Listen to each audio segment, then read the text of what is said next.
I told him something I heard John V say, that romantic relationships are just our culture's attempt to replace God. He stirred a bit and was like, why would we need to do that? So I rehashed a bit of Nietzsche. I said, God is dead, we've killed him, and now we have to find ways to comfort ourselves.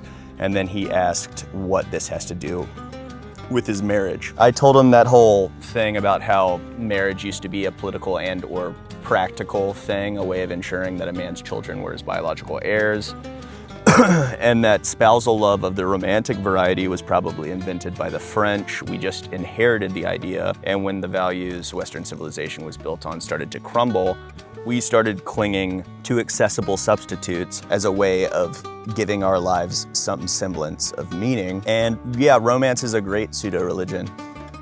You got your rituals, you got your devotion, you got your ideal of oneness. He did not appear to be comforted by that, so I just told him romance, while it can be great, is one of the main sources of suffering in the modern world, and that the misery he is feeling is basic. Then I opened up and told him I've tried living for love before, but I'm not good at it. The last time I toyed with it, my counterpart ended up getting knocked up by the events coordinator at the place I worked. He said something like, I didn't know that, I'm sorry.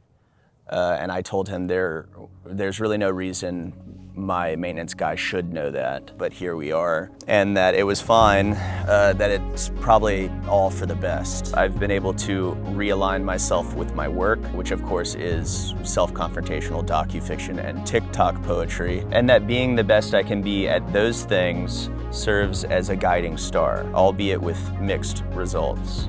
On good days though, it does give me a stabilizing orientation. Other people who are single, childless, and less creatively inclined may devote themselves to making a decent living and or subsuming themselves in the Marvel Cinematic Universe. He nodded, starting to get what I was saying, that there are plenty of pseudo-religions out here to choose from if his marriage ends up being totaled.